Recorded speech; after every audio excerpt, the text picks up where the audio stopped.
Villa started the new year with a bang by putting 5 past Lee Johnson's Bristol City side at Villa Park. For me, Jack Grealish, I've never seen him play that well since semi-final, Liverpool. If you can get him a run of form and keep him like that, you know, you'll have him all the Prem clubs after him again. We'll gloss over the fact that we had an early exit in the FA Cup at the hands of Peterborough at Villa Park, but Villa did actually win all 4 of their league games in January, including that last-minute wonder strike from Robert Snodgrass at Bramall Lane. And Robert Snodgrass has won it in the last minute, surely for Aston Villa. In February, it was business as usual as Blues visited Villa Park. Villa put 2 past them, including an absolute wonder strike from Conor Hourihane to win the game 2-0. All week, I've not worried about this match at all because we've got passion, commitment in bucket loads, and I love this. I mean, Angie's not bothered by Villa, let's face it. Right. But even before he scored a screamer against Blues, she's taken a fancy to Conor Hourihane recently, my wife. Yeah? Real fancy. I mean, I don't blame her. Really? He's a good-looking chap? Oh, yeah.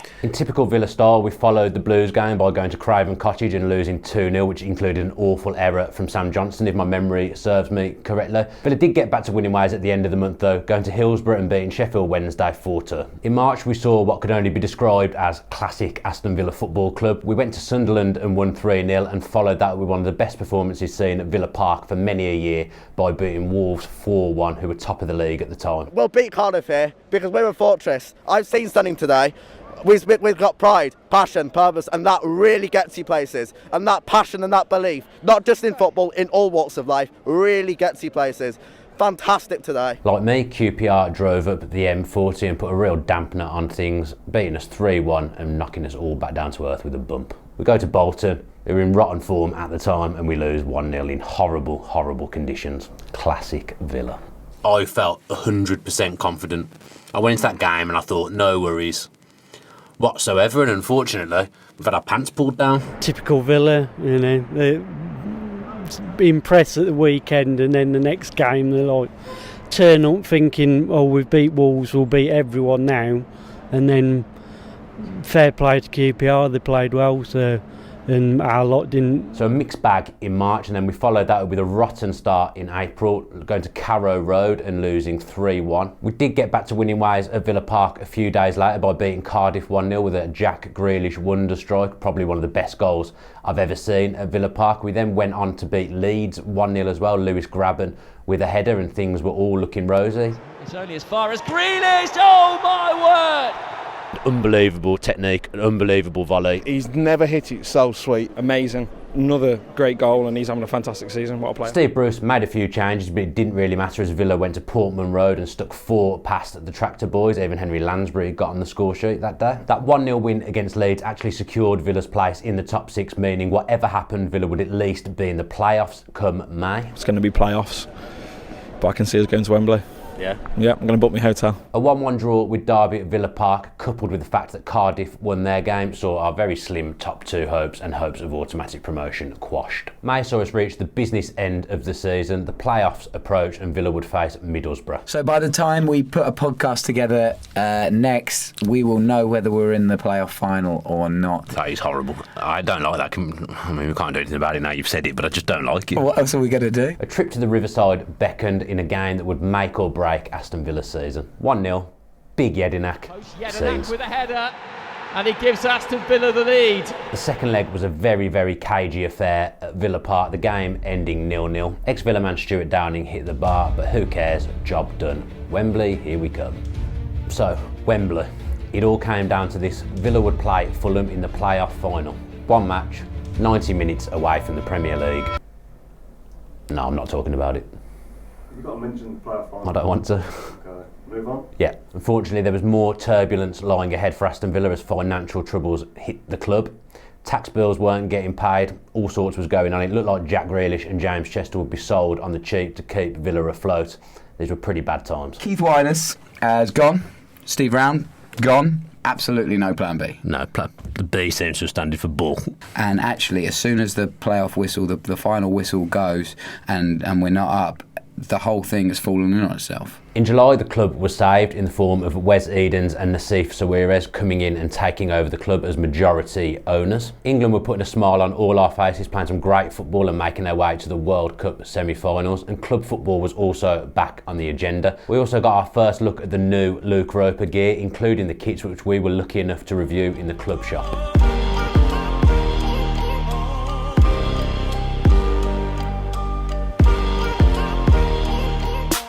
In August, the transfer window shut and we could all breathe a collective sigh of relief as Villa managed to hold on to Jack Grealish, James Chester and all their other key players. Despite a turbulent summer, we'd managed to put together a decent side. It was time for Villa to start their promotion push, and they started well with a 3-1 win away at Hull City. Elphick, El Mohammadi and Alan Hutton, of all people, scored the goals for Villa that day. What a time to be alive. Obviously, we've got 3 points. I'm absolutely delighted by that, but there was some turgid football on show from both sides. It wasn't a good game for the neutral, even though there was goals in it. We followed that with a 3-2 win against Wigan at Villa Park. Berkir Bjarnason with a late goal. We limped past Yeovil in the Carabao Cup, winning 1-0. Conor Hourihane on the score sheet. Being a Villa fan though, you can never be high for too long. 3 consecutive draws against Brentford, Ipswich and Reading put a dampener on things, so despite Villa's unbeaten start, progress had been stalled. 1-1 with Reading at home. A little bit disappointing. Frustration, I think, was the key word after fan cams. Looking back, I think we got what we deserved because we didn't finish them off. September saw something different from the Villa View as we did our first on-the-road feature away at Sheffield United. We were all in jovial spirits,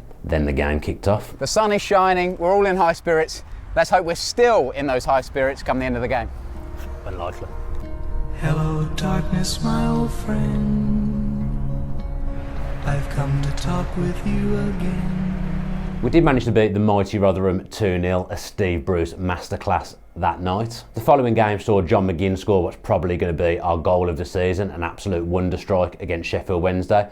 Villa though lost the game 2-1 and the calls for a change in manager were now firmly in place from the Villa faithful. The bloke's got no plan B. 100 games, get him out. It's time for Bruce to go. In October, one of the craziest games I've ever seen at Villa Park took place, a 3-3 draw with Preston. Villa got themselves 2-0 up, chucked it away, 3-2 down. Yannick Bolasie equalised to make it 3-3 and Glenn Whelan missed a 98th minute penalty. A fan randomly threw a cabbage at Steve Bruce. The next day, Steve Bruce was sacked. Massive news, Dean Smith, John Terry through the door. I think it's a very, very good appointment. I don't know what you think. And in the main, looking on social media last night, there was a few complaints, but nothing too heavy. I don't really see how you can complain at this point. It's great to have somebody in that wants to play fast, attacking, fluid football. We've got the players to do it. In Dean Smith's first game, Villa beat Swansea 1-0. Tammy Abraham with his 4th goal in 7 games, and things were starting to look up. It looks so much more organised. Like, you saw people leaving Villa Park today with smiles on their faces. You can tell they were impressed by what they've seen. Finally, Villa have got the right man in charge. We then go and lose our next 2 games away at Norwich and Queen's Park Rangers. November saw Villa bounce back, a completely unbeaten month, that's more like it. We started off by beating Bolton 2-0, goals from Jack Grealish and captain James Chester. What do you think of the game? Good. Solid, but not brilliant. Frank Lampard's Derby side away next, a real tough test, a real test of how far Villa had come and their promotion credentials. Smashed it. But over the wall, it's a splendid goal. Hourihane. The midfield 3 of Jack Grealish, John McGinn and Conor Hourihane is dynamic, is exciting, and it's what we want to see. It makes the whole team better when you've got a midfield that can all pass the ball. And then someone like Bolasie comes on as well and absolutely terrorised Derby. Up next, Birmingham City at Villa Park. The Blues actually made a really, really good start, going 1-0 up and then should have made it 2, but Che Adams managed to hit the post from close range. About what felt like 1 minute later, Villa found themselves 2-1 up. Jack Grealish lives out his and all our dreams by scoring against Birmingham City at Villa Park. What a moment. Talking of special moments, Alan Hutton then picks up the ball in his own half, runs past the whole Birmingham City side, slots the ball home with his left foot. How did this happen? None of us know, but Alan Hutton turned into Lionel Messi for 2 minutes that day.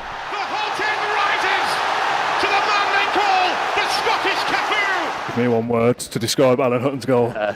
Majestic.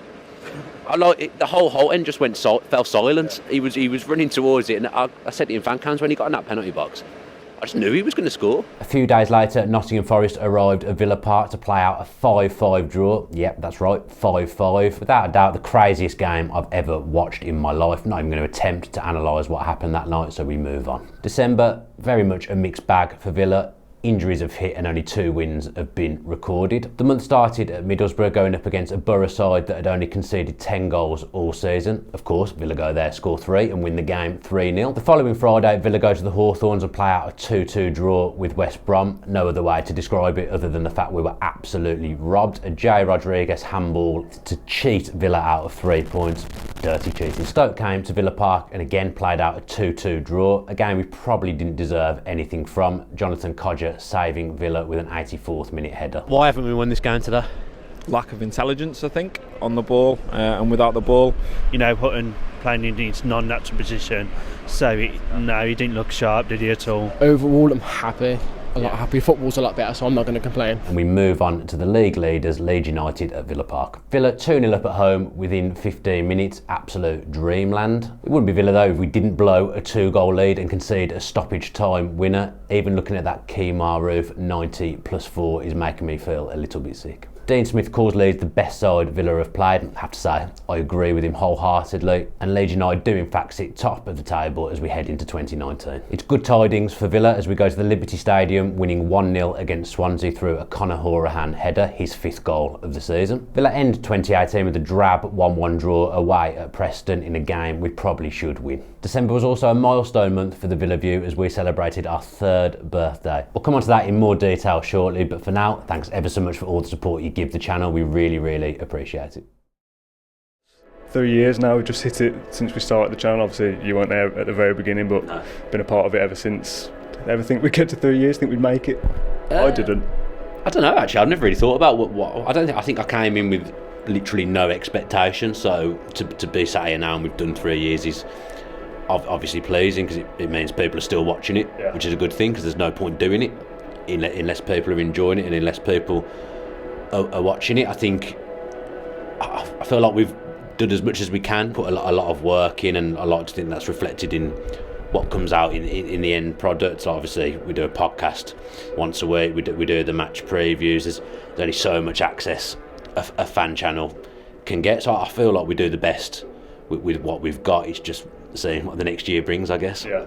Favourite, let's put you on the spot a little bit, but favourite video or favourite moment of the Villa View in 2018 for you? I did think about doing like a little compilation of our best moments, but there's so much footage to go through. Like if you think just the podcast alone is an hour each week, so there's 50 hours worth of podcast done in the last years. To find bits from that is, so I saw a few people asking about like doing podcast best bits, but it's too much work to go through 50 hours and find bits, because you say, oh yeah, that bit when Tom said this or you said that, it's like, yeah, but I've got to go and find that somewhere. I don't think I've got a favourite moment really. I mean, I liked it when we came down here and we've got to look at the kits the day before they came out, when we went through them. I don't know, what was yours? It's hard to say. The FBAs was this year, wasn't it? That was a good time, really but didn't win, did we? So not that good. No, I mean it's all well and good going to these award ceremonies, but you got to come back with a trophy. A bit like Villa in at Wembley, you got to come back with a trophy. And unfortunately, Villa didn't come back with the playoff trophy, and we didn't come back with anything from the FBAs. I like that we've created some sort of Villa family with the regulars on fan cams, and people want to hear what they have to say as well. So it's probably just that we've continued to try and give people a voice, and that we've created our own little family, for want of a better word. Yeah, I think it's hard to define a moment. I think just making videos this year about on the whole positive moments. Come to a game and you win 3-0 and you get to go outside and talk to happy people is a nice thing to do, rather than when we first started and you go into people going, Lerner out, Remy Gard out, all that sort of stuff. It feels a long way from that, to be able to just come in and have a nice time, go and speak to 10, 15 people, or to sit down at home and do things and talk about Villa actually winning games has been good. But obviously 2018's had its low points as well, notably in May at Wembley. I mean, I said yesterday on social media that 2018 can jog on, but that drunk tweet. I mean, I was drunk, yeah, but I do look back now and think maybe if we'd have gone up, it wouldn't have been for the best. Those problems that we found out about behind the scenes would have probably still been there. If we'd have gone down, which we probably would have done, we'd have been in absolute turmoil. I quite like what we're doing now with the new guys, and Dean Smith obviously feels like the right manager for Aston Villa Football Club as well. So I like the direction we're heading in. Like obviously I put something on Twitter about the Villa View is good for me to for this sort of stuff, production, to get better at what we're doing. I mean, like I said, I remember starting little camcorder that you've still got. Yeah. No lights. In terrible condition, that camcorder. No, it's not been looked after. Well, you had it for a long time. I've not looked after it. To have that, no real equipment, no. I mean, obviously I knew what I was doing to an extent, but not to the levels of now. To be able to do this and set up all this stuff and know what I'm doing with it now, and be able to go, okay, we've made decent stuff continually for a year. Like the Tommy Ball documentary was a big thing of lots of stuff done in it. This is like a bit of a playground for me to experiment with new things when we get the opportunity to do with it, but it's hard to look at it and go, oh yeah, I'm going to put that match preview on my video portfolio, because it's just us two talking. So those little moments like the Tommy Ball thing, when we go and see the kits and we get to have a bit more of a play with stuff, they've been what this has been good for. Yeah, obviously that highlights over the few years of when we've got to go and do bigger things, so playing here, playing in that tournament at Bodymore Heath, they're the ones where you get a chance to showcase what you can do, and me and Matt in the past show your football ability. How bad we are at things. So it'd be nice to do more stuff like that, and hopefully there'll be more stuff like that on the agenda. But I mean, me and you, I was looking back over some old stuff. We've lost a lot of weight since Villa View first started. Yeah, good times. No longer two fat bats sitting on the chair. You've thrown me there. Sorry. What the Villa View offers, you say, gives a voice to fans. Notably, Adam Wright literally gave him a voice to come and speak to us. Yeah. Did the thing when we go to WM. I've done a couple of personal projects with him as well, a couple of documentary pieces. I mean, it sounds silly, but without the Villa View existing, that whole thing doesn't even happen. Nice, brilliant for Adam as well, and he's come on leaps and bounds from when he started doing fan cams. Now, just to see how confident he is. I mean, I'm sure there's sometimes he doesn't even stammer when he's doing it, and if he does, I don't notice it anymore. And that's the thing. It's breaking barriers for him, and it's giving him a platform to raise awareness over stammering. It was something I didn't really think about. It never crossed my mind until I met Adam, and it's good that it's given him some confidence, and it's nice that the channel's played a small part in changing his life, for want of a better phrase. Hopefully it's made his life better and made his life easier, and fair play to him. I can't say how much respect I've got for him, because it's through the roof. I think something that we get wrong, which is through no fault of our own, well, that's my fault, is if we could just do with being in Birmingham, that would give us more scope to do things. So everything always feels like a rush to me. So again, I think we do a good job with what we've got, because, for example, fan cams after a game, I'll wait behind, do fan cams for an hour on a Tuesday night, and I've got to be in work at 9 o'clock Wednesday. I'm getting in at half one, so I do feel like everything's always a rush and everything's harder for us than it should be. But like I say, I think we do a good job. We put a lot of graft in. We try and work hard. There's not many things I work hard on in my life, but I do try and work hard. With the Villa View, I stay behind after work, do podcasts. I've done stuff in lunch breaks. It's just trying to maximise what we do have, because I like to think we are good. If we weren't good, then people wouldn't watch it. If we weren't good, I would have shut this down a long time ago. Yeah, rightly so. Sign off 2018, then for me in 2019 to the 13,000 out there. There's probably about 13 people watching the video. Just want to say thanks for all the support through the year. We get so much praise. We get some bad stuff as well, but we get a lot of praise on social media. People are always thanking us for taking the time to do that, and that does mean a lot, to be honest, because, as I say, we do put a lot of work in, a lot of unseen work. Yeah, and this video isn't here to be, oh, please give us positive attention.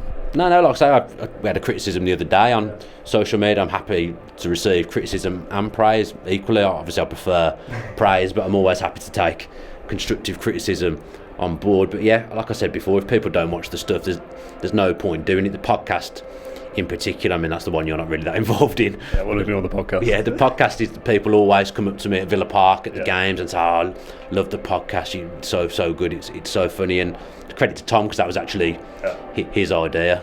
So, and we weren't sure about it, were we? But it's actually, I think it's turned into a pretty consistent thing. I think maybe people that don't watch the channel, there's people who don't watch anything on the channel but probably listen to the podcast. So yeah, just thanks to everyone that's watched and listened through the year, and hopefully that continues in 2019.